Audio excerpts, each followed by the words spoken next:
Don't be afraid when you're talking into the mic because no one can hear with it. It's only for the camera. Just wanted you to know. This is a round table.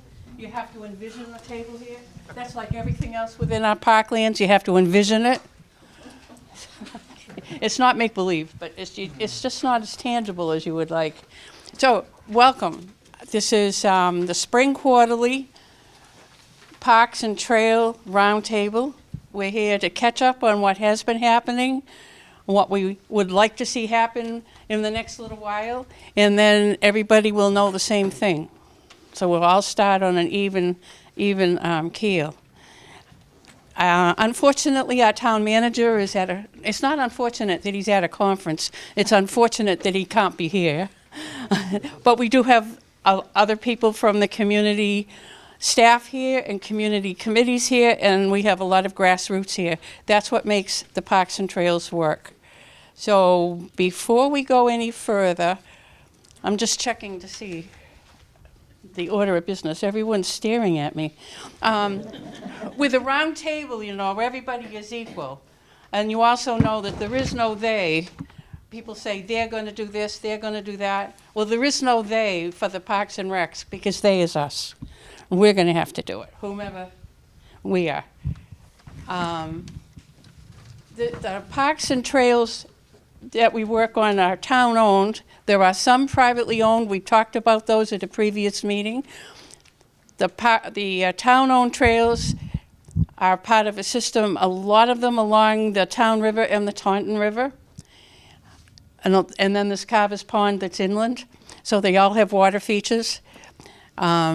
We also have a chief trail steward, finally, after working for this for a quarter of a century, 25 years at least. And we do have a part-time chief trail steward who might raise his hand so you'll know who he is. And I'm going to turn the mic that doesn't make any noise over to John Hart for a moment, and he's going to tell you about his office. Hi, everybody. I'm John Hart. I'm the part-time park steward.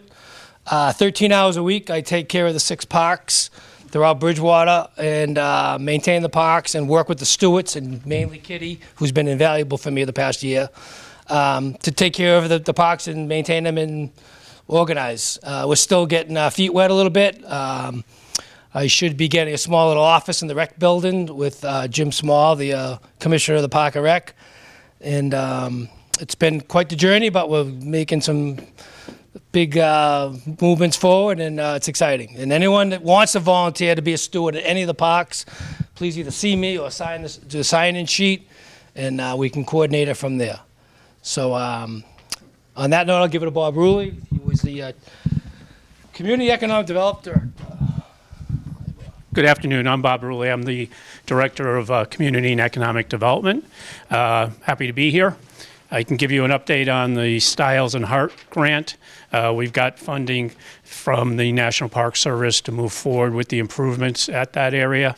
The CIP helped get that initiated, and we're able to leverage that money to get the money from the feds. We're finalizing the design right now. We actually have another meeting this week with the engineer. Our expectation is that the bid packages will go out mid to late April, and that work will commence hopefully in June. The goal is to be done this calendar year. Next contestant. The next confession. You know we have to have mischief at all of our meetings, right? Well, I have a picture. Now, I told you that we've been here for at least 25 years that we've been doing this. I'm just going to circulate this picture around. You can go around and around it many times. And after we have finished what's on the agenda, anyone that can tell us what this picture is will get a prize. I know you can see what it is, but you tell me when it was taken and why it is. And I guess I'll start right over here. Oh. So just think about it and keep going. Another thing, too, is because there are so many people here that have something to say for just a few minutes, and people that might have questions, then we have to keep it real short. So the next person that I would like to introduce is Steve Black, Oh, there you are.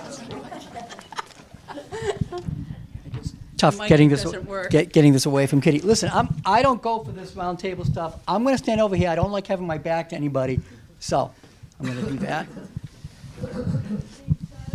My name is Steve Black, and I'm the park steward for Ironworks. I've been down there for over 20 years. This particular year is a great one for us down there because all kinds of things are happening. The main thing is the High Street Dam is going to be replaced, and the dam that's at Ironworks is going to be taken down. It's all part of the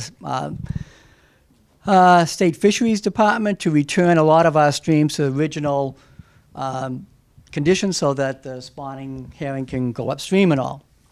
I'm just going to take a minute to comment on that because my understanding when this project was going to be going on was that there was going to be mitigation. And I think the state said it's on you, Bridgewater, and what I was hoping to see was a historical plaques or some commemoration for the people who lost their lives over the years at the foundry with all the explosions that have gone on there. And my hope was that they would, in place of where the dam is, we had kind of envisioned a walkway there that would have plaques on it that would identify features of the park and where the foundry was and that sort of thing. But again, the mitigation money is zero as far as I know, and I hope there would be somebody here that correct me on this, that there is somehow some miracle pot of gold that Kitty might be hiding someplace that could come up and honor these people that are part of our town's history.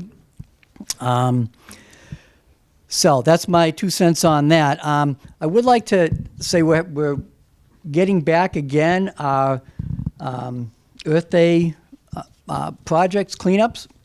We had kind of taken a pause during COVID for a couple of years. We started up again last year. This is down at Ironworks. It's right next to the Highway Department for those of you who haven't been down there. There's a couple of flyers on the bench. Feel free to take one for the dates and times there. And in addition to the cleanup that we're seeking volunteers for, there's also another Eagle Scout project that's going to go on down there. And we have been so beneficial and privileged to have the Scouts do a lot of this Eagle projects at our Parklands. The current one is Daniel Allen, and he is going to be putting in a new kiosk at the High Street entrance. There'll be a signage, a bench there. There currently is a sign there that's pretty dilapidated. It's been there for about 5 years or so, from Bay Circuit Trail days and all. That sign is going to be redone, and it'll be relocated there's a bridge that you take from the Highway Department to come over to the park, so that sign is going to be there. There are currently a number of picnic tables and benches that we have there. The ones that are damaged are going to be replaced or refurbished, as well as the benches. The railings along the bridge from the Highway Department are going to be spruced up and painted. We're going to have a couple of trail signs. There's a couple of short trails that are on the park there that'll help identify them. Dead trees and stuff will be removed. And all of you who like shoveling stuff, we're going to have a ton of mulch courtesy of the Highway Department that's going to be dropped off at different locations in the park that need to be spread. So if you happen to be going for a walk sometime this spring or summer and you see big piles of mulch, wondering what that's doing there, just bring your shovel or rake. There'll probably be more to be done. I don't know if we'll get it all done on the 22nd when the Earth Day is going to be. We've marketed this for the Earth Day itself with a couple of different sources, Facebook. We're trying to get it on the town website. If anybody here has knowledge on how to do that, or a coordinator there, that would be great. And we hope to see you April 22nd, 9 to 12. It's a Saturday. You don't need to sleep in that day, and I'm looking at all the young people here, okay? Come on out, you can have a grand old time. Okay? So that was a perfect segue into something that John Hart has to still mention, is that he's interested in who's going to do what for Earth Day, if there are projects for Earth Day. Because as a coordinator, he needs to know what he's coordinating. Not that he's going to do them all, but he needs to know who's planning what. So you can either talk with Steve about Ironworks, or you can talk with John for all of the projects everywhere. And then we'll figure out as we go further along. Did people want, if people would like an agenda, that's good. You could take whatever is up there. Has everybody used the sign-in? Now, like I said, if we can read your email, you will get a prize. Not today. Some people are getting emails when I forward to them the publication from Northern Woodlands. Have people been enjoying that? Do you want me to continue to send it to you? Yes. Okay, good. We have a tree department in town now. The things that are in that particular publication are awesome ideas. One of the things that I thought was just so interesting in the last issue when they were talking about an autism nature park for little guys, and who knows, you know, we're just designing our own parklands right now, so who knows that wouldn't be something that we would be able to incorporate at some point. At the university, between the library and the student union, there is a bronze sculpture garden that have incorporated Braille plaques on the sculpture. So we do have these possibilities, plus every park that we have has a special theme. Like there are the shipbuilding sites or the old fairgrounds for the Plymouth County Agricultural Society or the old poor farm or whatever. So keep following along with all of that so you'll learn the diverse possibilities that we could do with what we haven't really decided how we're putting together yet. How's that for a sentence? Yeah. Okay, on our slip next we have Al Lacerda. If he would talk to us a little bit about the exciting things. How come everyone looks so different? Skip Mr. Bailey. What? Styles and Hart. I'm sorry, I did. You did. And he's eagerly waiting. Oh, Harry. Where is the sign-in? The sign-in is circulating. It will be coming around. Okay.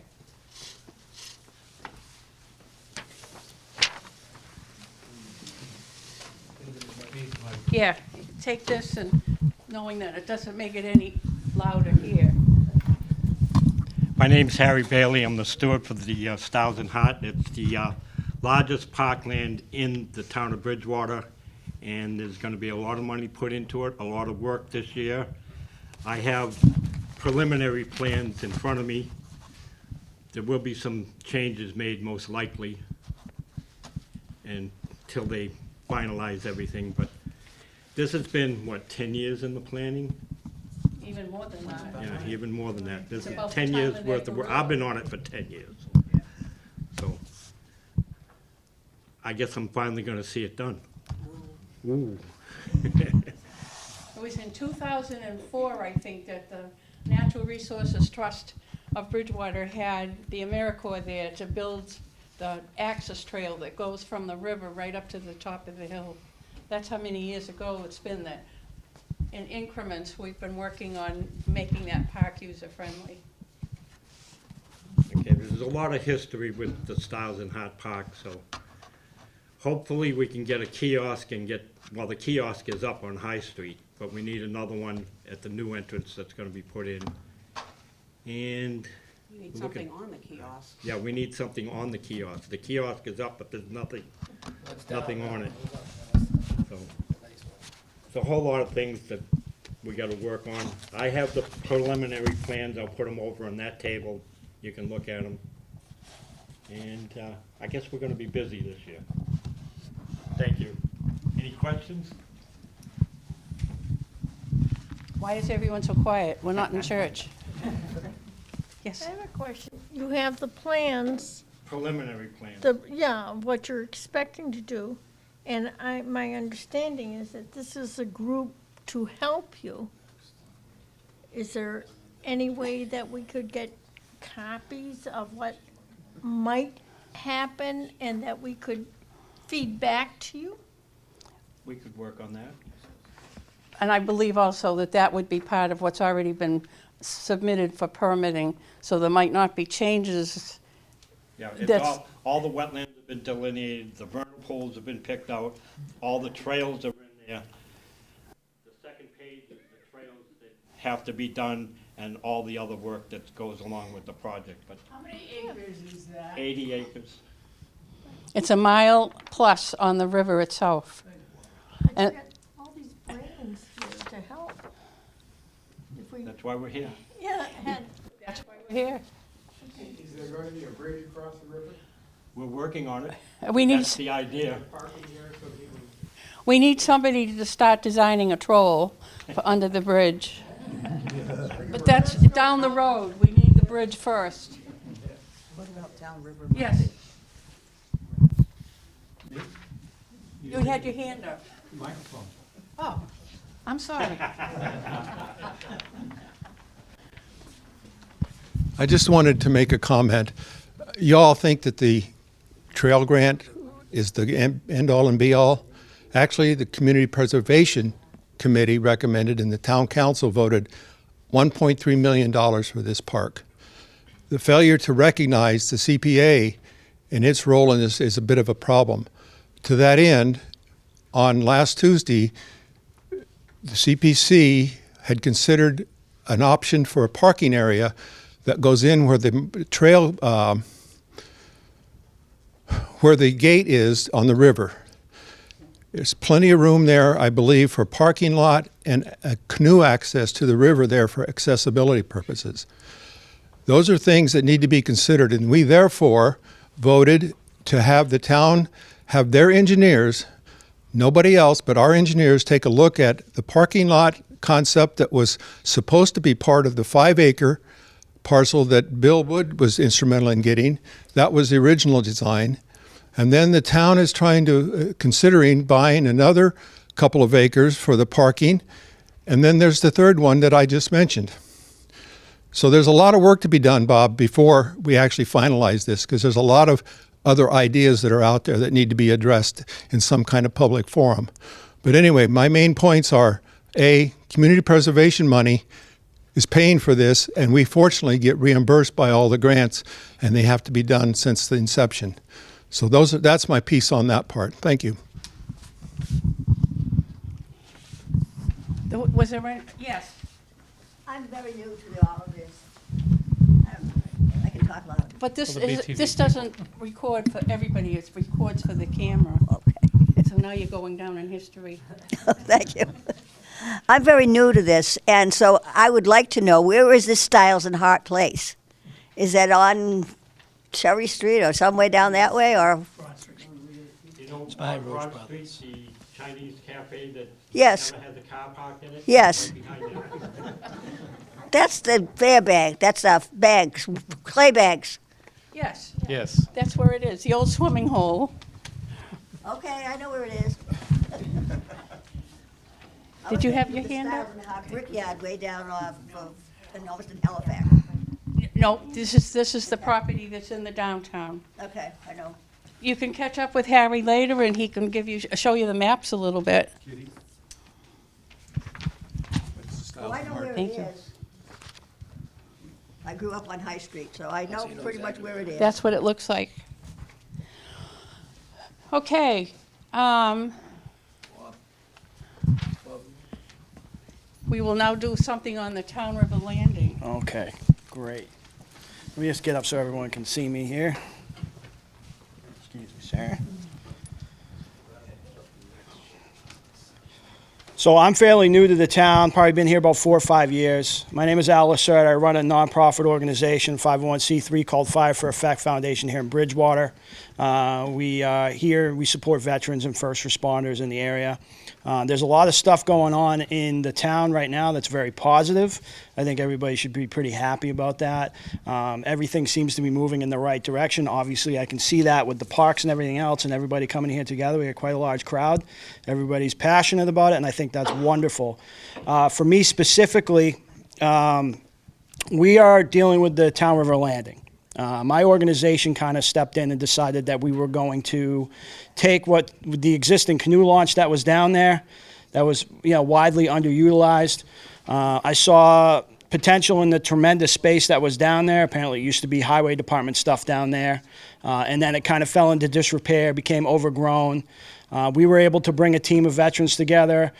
We had a bunch of councilmen show up, and we had a great team of people. We went down there, brought a bunch of heavy equipment, machines, cut everything back to the existing space that it was originally, to what it was supposed to be, and then we brought in heavy equipment and pushed everything back to where it should be. Recently, what we've done is we have torn up approximately 8,000 square feet of crumbling asphalt. So we took that impervious material, we dug it up, and we're getting ready now to replace that back to its natural state. We have thus far been able to get all this done for not spending a penny. Unfortunately, you know, as you get further into projects, that becomes less and less likely. Things don't just magically appear. You can't just snap your fingers and make things happen. We have been lucky enough to secure the trucks and everything else that we need, as well as 8,000 square foot of loam to go ahead and replace that. We have yet to be able to find somebody to help us with the sod. I, unfortunately, have not been here long enough to form those relationships to even know who I'm supposed to be talking to about that. On the flip side of that, the town has been working with us to get some more things done at the park. We plan on putting some proper lighting down there, some solar lighting so we're not pulling off the grid, and doing some other things as well, recreational space for people to come and enjoy the space. And we will be running events down there, largely community-based events with the goal of bringing the community together. For example, April 29th, we'll be having an event with first responders in the area, and they will be taking over the park that day and having the public come and interact with them in a light way instead of being just when you have to make a phone call. That's not always when you're in your best situation. So we're doing those things, and we're going to be raising funds for things like mental health awareness, allowing the community to kind of interact and engage with each other. And we firmly believe that that is a large step in moving forward with the town and helping to move along all these plans that we see going forward. So we're going to be utilizing that space as a place for the public, and also actively utilizing it to support things like the 4th of July committee, the fire department, the police department, and anything else that comes up in town that we need to have an event for and we need to raise funds for, we will be doing that. So if anybody has any questions for us, you can email us, ffefinc.org. And we're on Facebook, we're everywhere. You can't miss us. If you want to talk to me or ask me any questions, I'm not going to take up too much time. I'll stick around for a little bit. Thank you for your time. I appreciate you all. I appreciate you all showing up. I see how passionate you are about this stuff, so I'm glad to be a part of it. Thank you. So if anyone would like to help Al form a relationship, make sure you touch base with him. Oh yeah, I love relationships. Did you forget about farmers markets? No, I did bring up events. Oh. I'm not going to get too deep into details because everyone needs a Oh, that's a surprise then. Yeah, we'll make it Okay. a surprise. I made a mistake. I forgot Bob Roley was going to mention a little bit about Stiles and Hart. Or did you? You already did it. That was a little bit. Okay. That's what you asked. Okay. Now, the sign-in sheet is going around. Make sure you write your email legibly, because we want to be able to forward to you the material that we get from Northern Woodlands and other fantastic things that we get as they come in. We never know when that's going to be, so always check your mailbox. And next on our agenda is the Old State Farm Trail. People know where Summer Street is? Raise your hand. Good. Go all the way down Summer Street, right to the bridge, over the Taunton River, where there is a wee little canoe launch there. That is under reconstruction this calendar year. The Fishing and Boating Access will be putting in a handicapped accessible provisions there, and it will have up to 7 cars that will be able to park. We will not be able to have the parking lot for the water trail and the parking lot for the land trail right in the same spot, because the fishing and boating access funding cannot be used for anything other than water. So they will have a wee little space in between them, but you will know that that is the trailhead for the Old State Farm Trail, and part of it will be hiking, and part of it will be the water trail up and down the wild and scenic Taunton River, which is also the Taunton River pathways that goes to Fall River. Now, we're very excited. The Land Trust has been able to, for the last 3 years, how many people know how this Old State Farm Trail came to be? A couple people. Okay, there was some legislation maybe 5 years ago at the prison that provided for the fire training academy. And in that particular acreage, they needed to do mitigation because they took a little bit of land out of farming. And so what happened was in the legislation, there was provision for 1.5 miles or 1.8 miles trail right along the boundary line between prison property and Cumberland Farms property, so that the town could then create a woodland trail. The conservation restriction for that trail will be owned by the town. The property will still be owned by the Department of Corrections. And right now, we're in the process of having the survey done. We were able to get grant money for that. The Land Trust got some grants, and CPA money put in some grant money. And so as a result, as of this week, the stakes all over out there. It's not a 40B, don't be alarmed.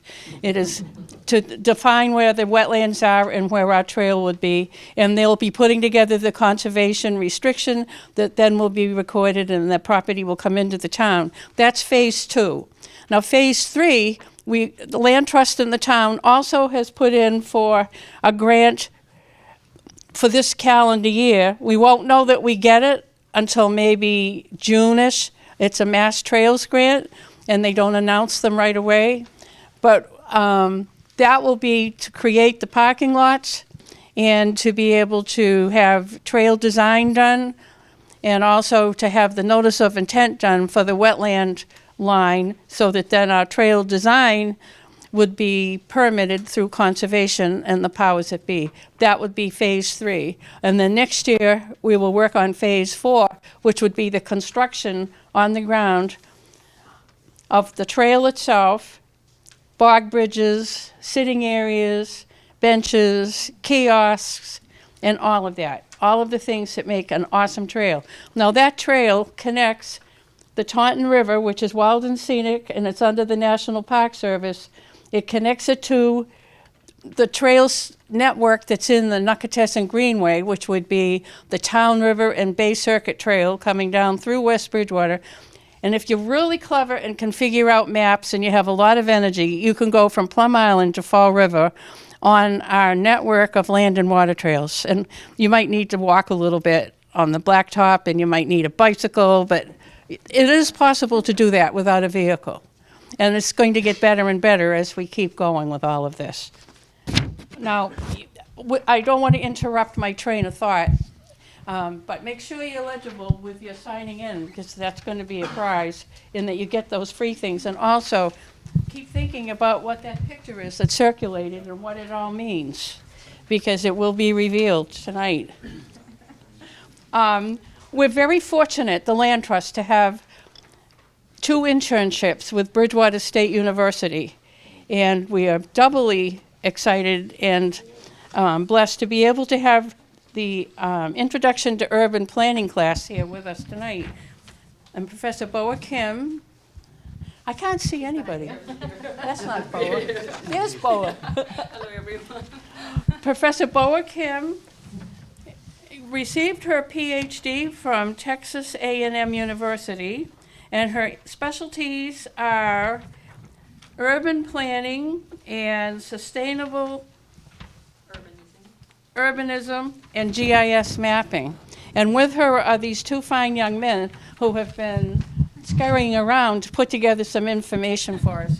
We have someplace here, their handout.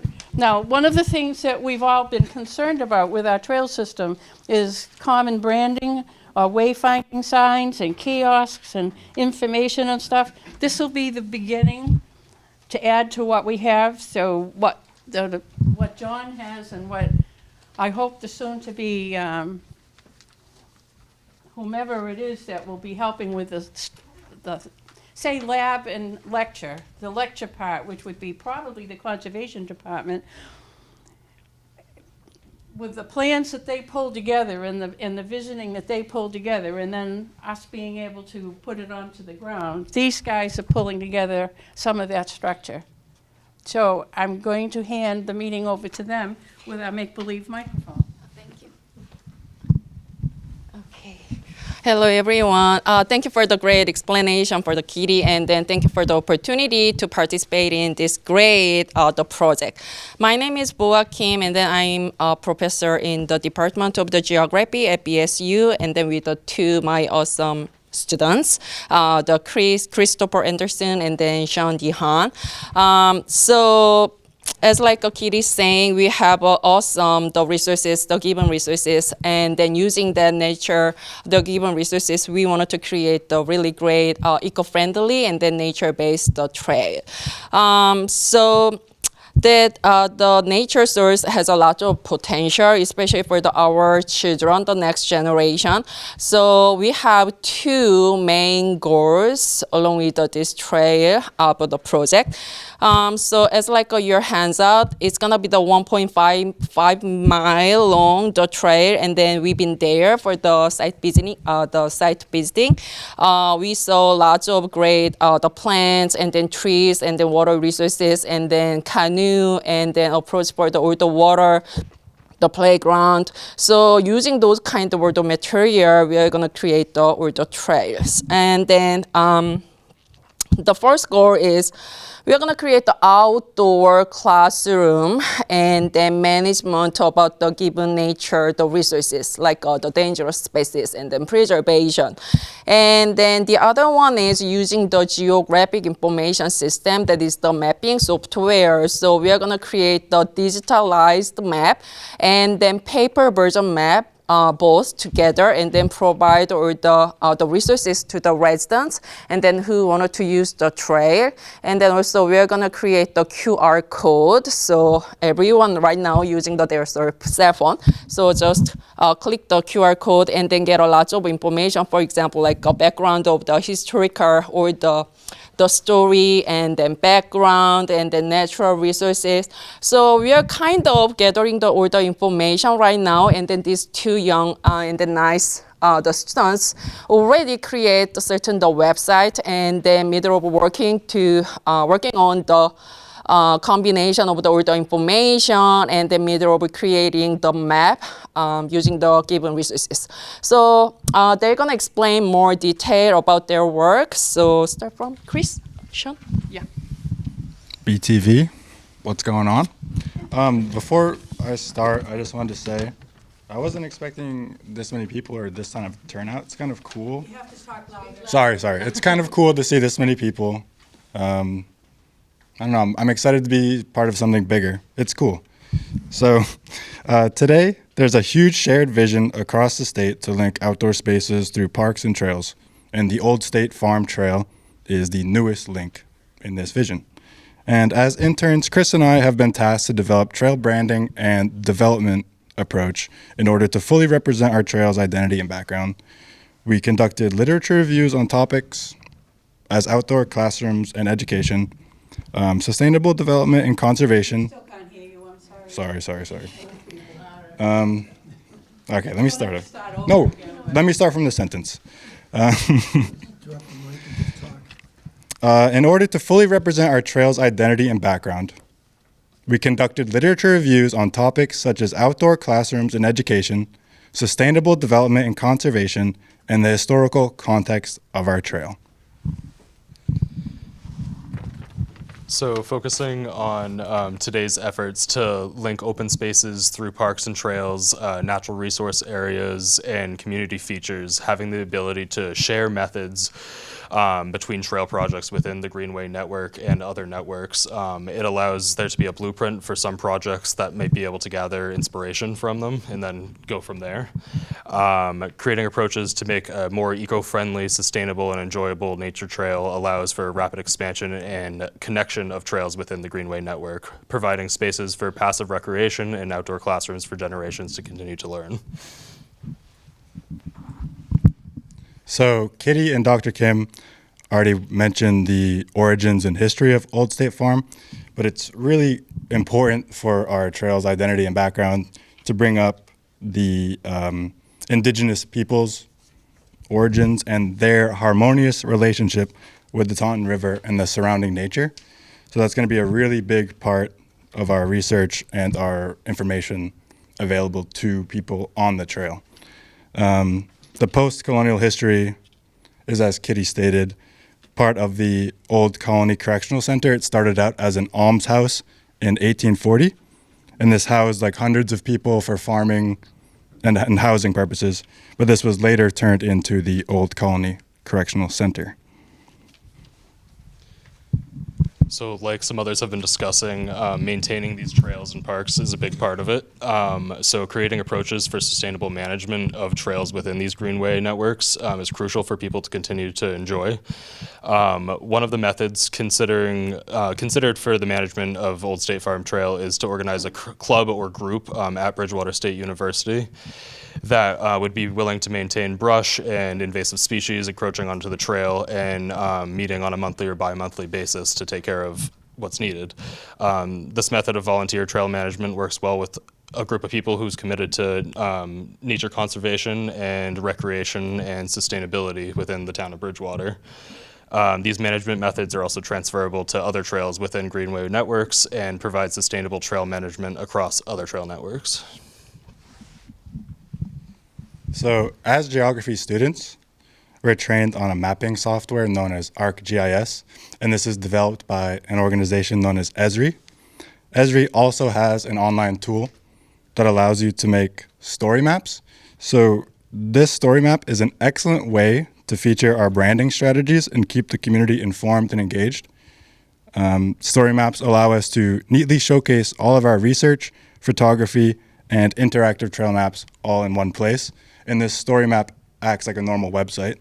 So the goal is to brand our signage along the trail with a QR code that can be snapped on your phone, and it brings up all of the historical background, all of the outdoor classroom resources, photography as well. So it's like a hub for all of our trail branding, essentially. So to tie it all together, implementation of new spaces and connecting of existing trails into a greenway network of well-maintained spaces full of historical information and natural beauty benefits the community and the town of Bridgewater as a whole. Implementing these approaches and making information accessible and transferable to other trails within the greenway network and other networks is going to benefit everyone as a whole.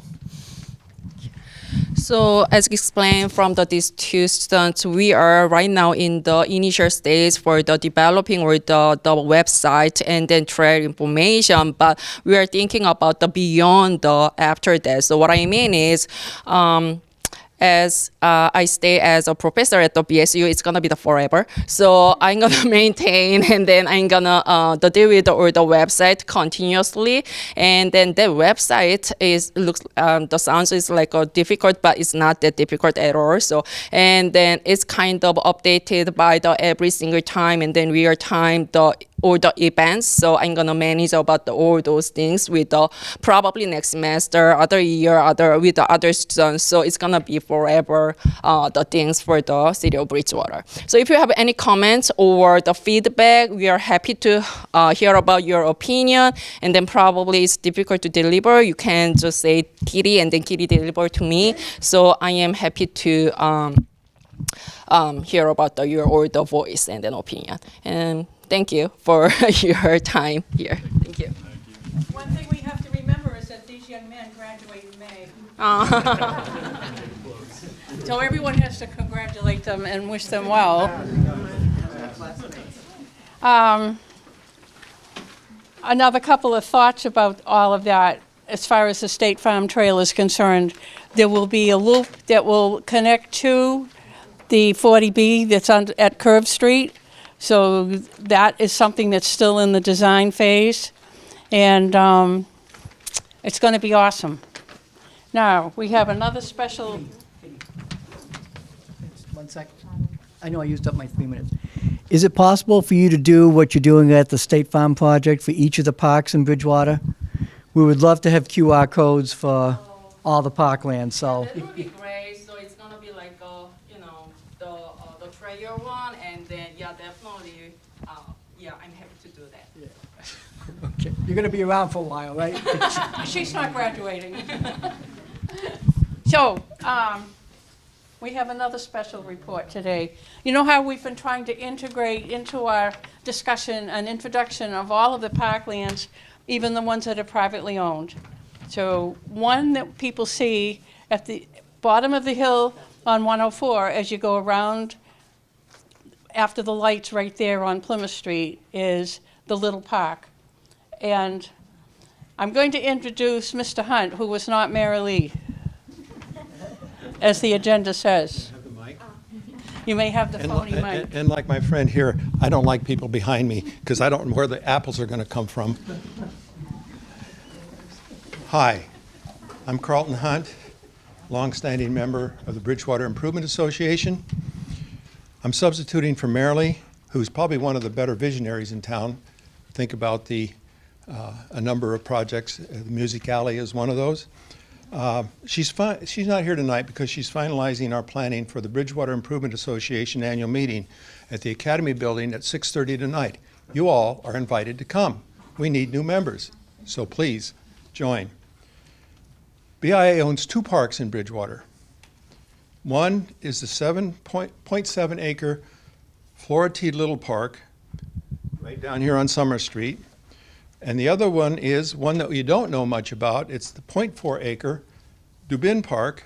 And if you think about the Walmart, Walgreens, and the food place, Summer Street, Bedford Street, all of those trees there, that's the Dubin Park. And we have an easement for that park, and we take care of that and the little park. We also take care of the common, and keeping the common, which is not a park, but we also pay for the maintenance of that park and the landscaping, et cetera. BIA is a privately held and endowed park. Flora T. Little provided the money. We use the income from that on an annual basis to do our work that I just described. Plug, we're looking for members. We're thinking about some improvements to the Flora T. Little Park. And I heard mention of a couple things, but one of the things that's being contemplated is a garden for the blind in that park. Just a thought. So we really would like some people to show up and talk a bit more about that. Importantly, BIA also handled, and Marilee visualized, and we handled the financial parts of the Winter Wonderful. If you'll recall, we had some lights in the common this year. We did the fundraising for that. Marilee especially led it. And we are happy to have people give to that, donate to that cause. We have a lot to do next year, and it's a tax-deductible donation, and we track all of that and provide all the work. Thank you. If you have questions, I'll be happy to answer them. I do want to compliment the gentleman and the professor on the work that they're doing on the trail. I don't know how many people know that there was a deed that was in this area from the Native Americans before the 1856 deed. And it was given by the Metakeesit. We know it as the Massachusetts tribe. I worked with them to get them engaged with the town High Street Bridge removal, and there's some other land up in there that I worked with. That deed covers the area you're talking about. And I've drawn it up as best I can from historic maps, but I'm happy to talk with you about it. But I think the people need to know that there was another deed in town, and the Metakeesit tribe was the giver of that deed. Thank you.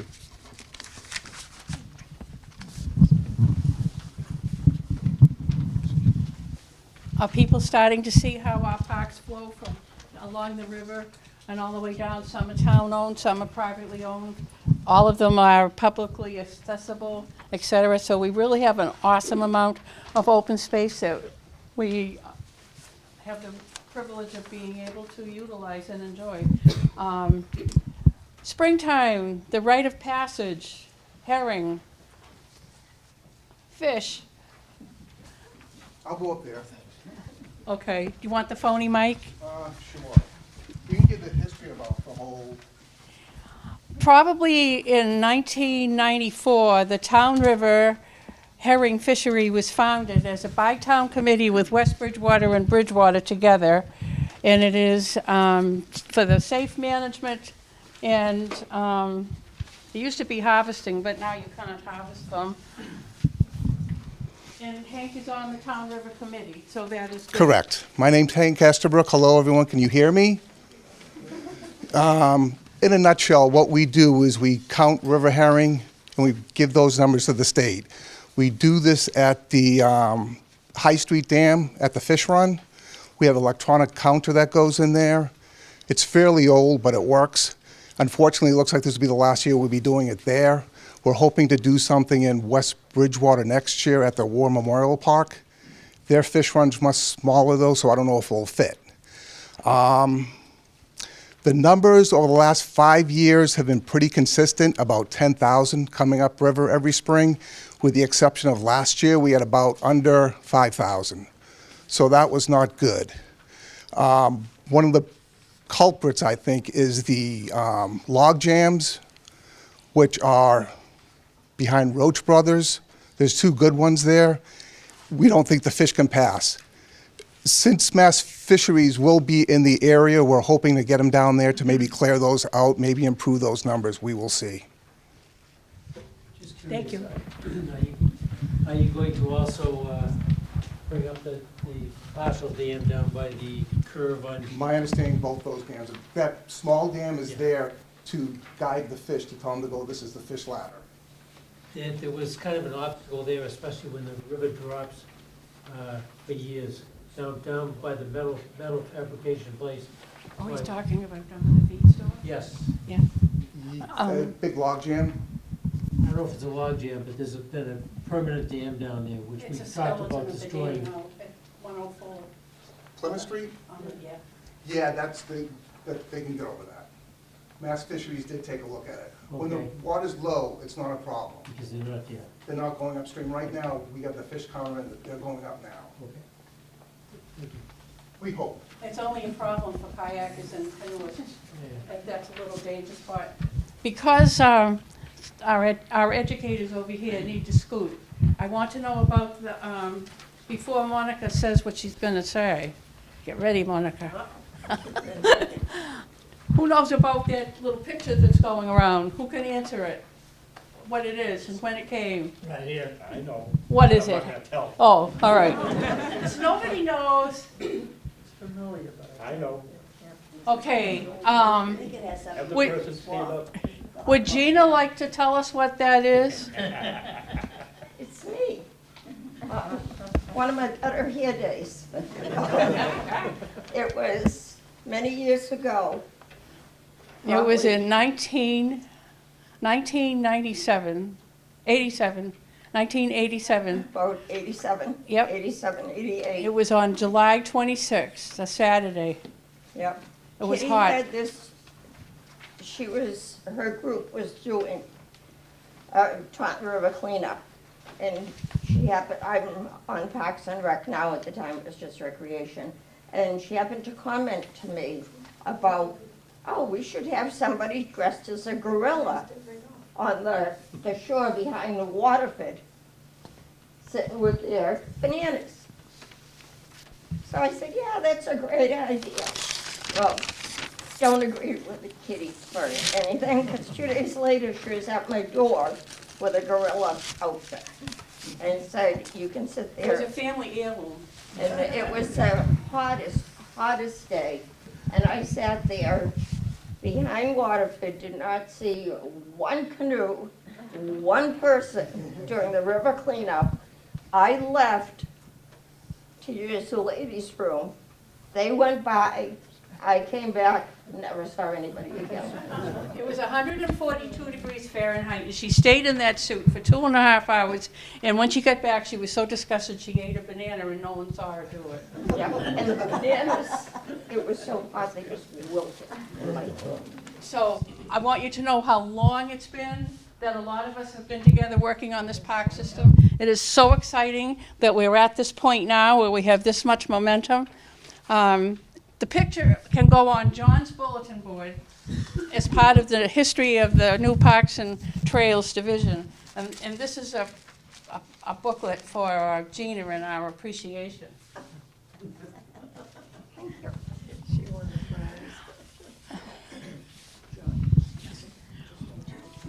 Monica. Monica has a unique title in that she is on the River Access Committee of the Taunton River Wild and Scenic Stewardship Council. And she has some exciting things to share with us. The phony mic. The phony mic. I'm going to join everybody and be up here. Hank, thanks for the segue into the log jams. I've been a river guide around here for about 20 years, and everybody I talk to has complained about the stretch from Ironworks Park down to probably Cherry Street. One guy called it the land of 1,000 trees. He does the Wampanoag Canoe Passage, which starts from the North River up in Marshfield and ends up down in Fall River, 72 miles. And this stretch is the worst. And another group I talked to, it was getting dark, and they said their destination was Titicut. They were supposed to be camping there. And I said, why are you so late? And they said, because the town river, there's so many things to go around and over and up and under, and they were not going to be there by dark. I can't imagine being in a canoe or a kayak on a river in the dark trying to find where I'm supposed to camp. So all the things that I've been hearing about, I brought to the Taunton River Stewardship Council, and I said, we really need to clean up this area. So it's been a couple years in progress. We finally have the documentation that we're going to send out to tree contractors and arborists, and we're going to work on getting this cleaned up. Hank did some of it this past year, but like he said, it's well beyond his capabilities, it's well beyond my capabilities. So we're looking to give the Division of Marine Fisheries a little bit of a hand, and there's three people on that committee to handle the whole state. So they didn't make it there last fall during the drought. So this is what we're hoping to do. If you happen to know of anybody that might be interested in this kind of work and has an environmental background, I would love to hear about them so that we can put them on the list. We're about ready to mail out to the contractors. The other part, and you'll see on that handout I sent out how bad some of them were. The first picture is from the 2021 when we were deluged week after week after week. It was the only time I was brave enough to go down the town river, knowing that I'm going to make it to the other end. And there were obstructions high and low. So all the others were taken last year during the drought, and fish cannot get through the major one behind Burlington Coat Factory.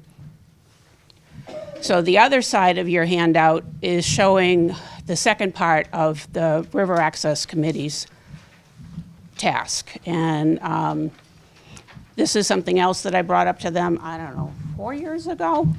The lower Taunton River has some beautiful launch sites, and I said, well, why don't we have any? We have Summer Street, and that has 3-car parking.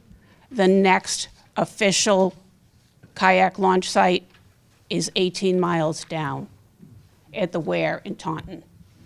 So I would love to see, eventually, not overnight, launch sites every 5 miles, thereabouts, down the river. So we are targeting several.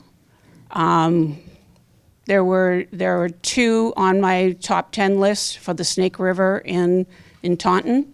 One is already complete, and the second one is in progress. So we are also talking about with John, our first one here in Bridgewater, Sunrise Drive. It is a town-owned piece of property with already plenty of parking.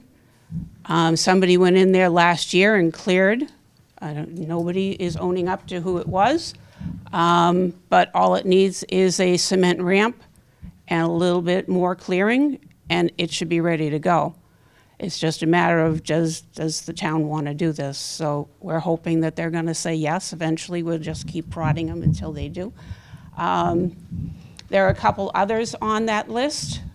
Murphy's Landing is going to be a privately owned one. The developer of that property has offered to put a kayak launch site in. There is going to be a conservation restriction on that piece of property, and we'll be adding that one. The next bridge down is Cherry Street, and Wildlands Trust is in the process of taking over the Phaeton Perkins property.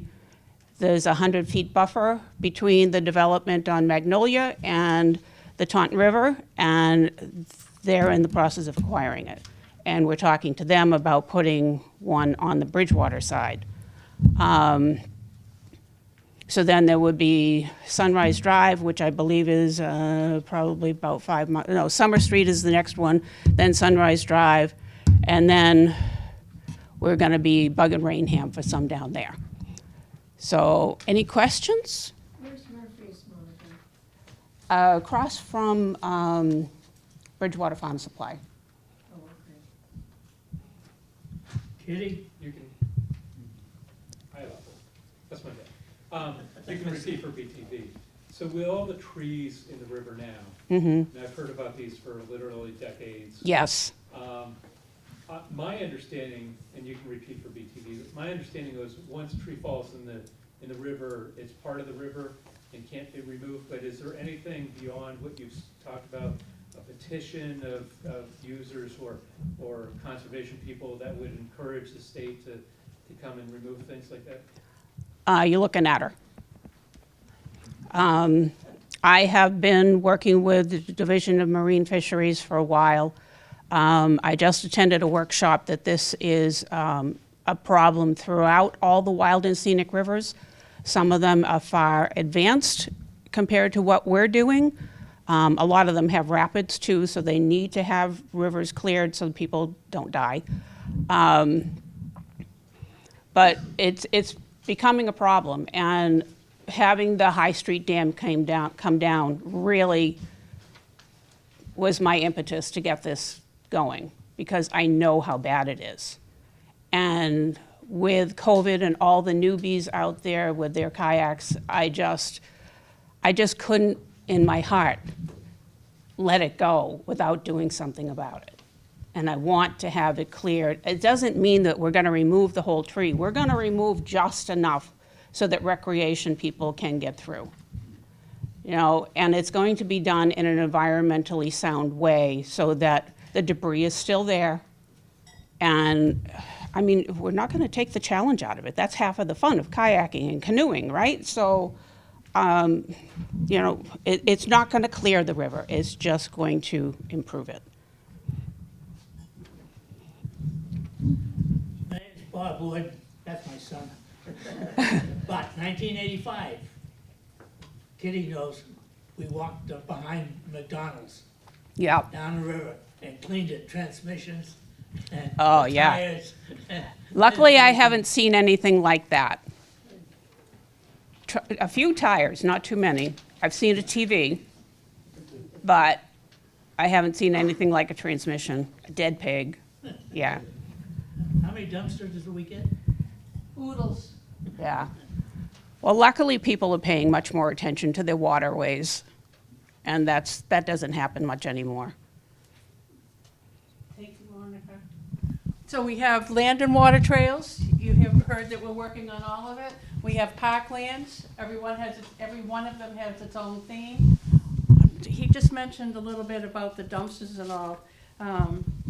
I'll mention this little bit. There was a reporter there back when we had weekly newspapers, and the reporter was there recording and taking pictures of what was going on, and it was in the paper, and somehow it got written wrong, whereas there were old bottles and there were hot water tanks and toilets and all of the things that were there.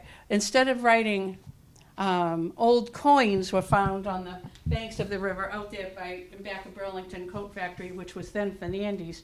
They had gold coins. So you can imagine at low water how many people were up and down the banks of that river. One letter made a mistake. I know some people have to scoot. I don't know exactly, well, we have to have time for your questions. This is an hour-long meeting, and we're faithful about having it only as an hour. Who wants the phony mic to ask a question or to make a comment or something? The town fathers and mothers need to know your thoughts. Question. I do deed research, historic deed research, been doing it since 1994. That's quite a few years. And one of them was doing Carver's Pond, because all the deed says high water mark of Carver's Pond was the property of the town. Going to the left angle of, when you go into from the parking lot, it's the sign saying stop.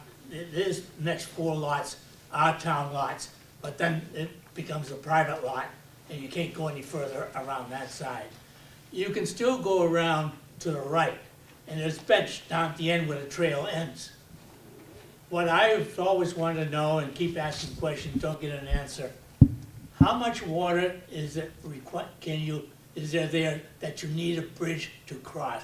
So we can make the trail beyond that, you can go finish around the pond, you can go up through by Wally Kruger's auto shop, which is now a motorcycle shop on Bedford Street, and come out there by the tire company. That lot right there.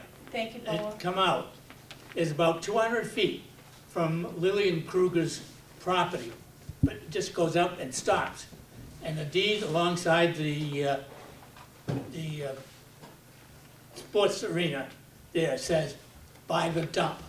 I don't know if that section of trees, if you look down, look at the tire shop and look at the there's a green area of about 100 feet wide. You can get in there, but then can you make the connection to these other trails? Well, that's something for the Parks Commission and the Parks and Trail people and the Conservation Department to put on their gonna find it out list. You and me. Now they're I'll best stop over friends. for coffee. Okay, it's 5 o'clock. Who else had, yes, sir. Question one from Marcus. Na fokantande kina nun. Wino kiskoa to uncle walks. So I'm saying to you basically, hello, my name is Marcus. It's a pleasure to meet you all. And Do you want the glad, phony mic so I'll we take have it. you Thank on you. television? Thank you very much. And I'm glad to see you, my friends. I just want to let everybody know the Matakessit is here. And I want to thank you, Carlton. We've met before. It's been a pleasure speaking with you, and I'm glad that you actually brought that forward before everybody to make folks aware of the land actually in which they are on, which is formerly known as Titicut and still known as Titicut, but now called Bridgewater. And so I just want to extend greetings to you all because I'm glad to know that there are people who love the land and the water as much as I do, you know, and it definitely warms my heart to know that there are others like myself and like our people who want to safeguard the land and safeguard the water to keep it for future generations to actually have access to use and utilize and appreciate. Because the more I look around, all I'm seeing is sticks, stones, brick, mortar, and concrete. And everybody's wondering why the world is sick.